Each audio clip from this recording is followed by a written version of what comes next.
तो आज की कहानी है, तुम जैसे बहू बेटे को सबक सिखाना जरूरी था।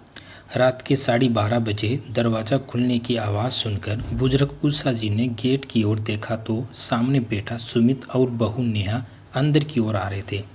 ये क्या लगा रखा है तुम दोनों ने? हर रोज़ देर रात को पार्टी से लौटना, मैं बूढ़ी यहाँ सारा घर का काम करती रहती हूँ और तुम्हारे बाबूजी को बाहर जाकर सब्जी दूध लाना पड़ता है। मैं कुछ कहती नहीं थी कि हो जाता है कभी कभार, मगर तुम दोनों ने तो अति ही कर दी। बेटा थोड़ी तो शर्म करो तुम दोनों। सुमित ने पहले तो घूर कर माँ को देखा, फिर अपनी पत्नी नेहा की ओर, जिसका भी चेहरा गुस्से से तमतमाया हुआ लग रहा था। सुबह बात करते हैं माँ, इतना कहकर सुमित पत्नी नेहा को लेकर अपने कमरे में चला गया और बंद कमरे में कपड़े बदलते हुए अंदर से आवाज़ें आ रही थी। जीना हराम कर रखा इन लोगों ने, अब बर्दाश्त करना मुश्किल है, कुछ करना पड़ेगा।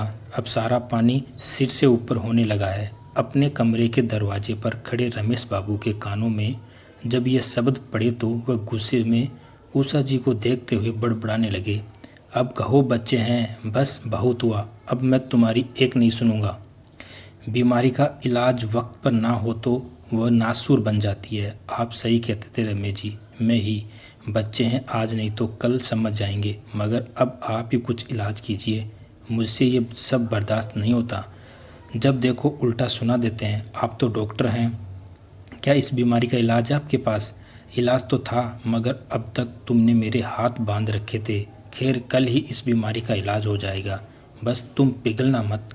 अगर स्वाभिमान और सम्मान से अपनी आखिरी सांसें लेना चाहती हो तो मेरे निर्णय में साथ रहना। रमेश बाबू कुर्सी पर बैठे सुबह होने का इंतजार करने लगे। सुबह होते ही रमेश बाबू ने बेटे सुमित और बहू नेहा को कमरे में आने का आदेश दिया। जैसे ही दोनों रमेश बाबू के कमरे में पहुंचे तो रमेश बाबू ने उषा से कहा कि वो कोर्ट वाले पेपर निकाल आइए। पेपर्स? कैसे पेपर्स माँ? सुमित ने पूछा। तो वहीं, नेहा ने तीखे लहजे में कहा, मुझे जिम जाने में देरी हो रही है, जो कहना है जल्दी कहिए, बस ज़रा सा वक्त बेटा। रमेश बाबू उठे और स्वयं ही लॉकर से पेपर निकालते हुए बोले और फिर कुर्सी पर बैठकर चश्मा लगाकर पढ़ने लगे। यह कोर्ट के एग्रीमेंट पेपर है सुमित। तुझे याद होगा तेरे 20वें जन्मदिन पर जब तूने सबसे महंगी वाली बाइक मांगी थी, तब मैंने तुमसे ये पेपर साइन करवाए थे और तूने मुस्कुराते हुए सहमति जताई थी। क्या इस पेपर में?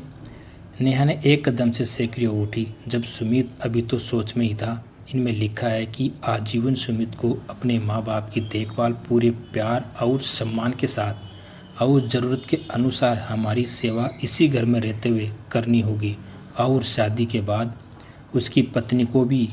और अगर किसी भी परिस्थिति में वह या उसकी पत्नी अपने इस फर्ज से मुंह मोड़ते हैं तो हमारी संपत्ति पर उनका कोई अधिकार नहीं रह जाएगा। और इतना ही नहीं, सुमित को डॉक्टर बनाने में जो लाखों का खर्चा हुआ है हमारा, वो भी सुमित को ब्याज के साथ चुका कर यहाँ से पत्नी सहित चले जाना होगा।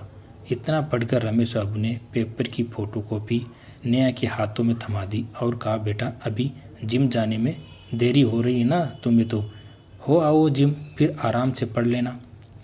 नेहा के तो जैसे होश ही उड़ गए। मगर पापा जी, माँ जी, आप हमारे साथ ऐसे कैसे कर सकते हैं? मेरा मतलब है हम कैसे इतना पैसा, और हम कहाँ जाएंगे? सुमित थोड़ा हकलाते हुए बोला।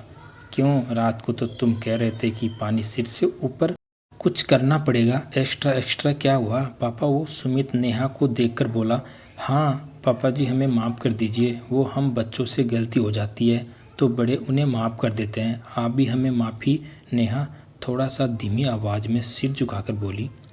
बेटा जख्म जब लाइलाज हो जाए तो उसको काटना ज़रूरी हो जाता है, ये बात हम दोनों डॉक्टर होने की हैसियत से बखूबी जानते हैं।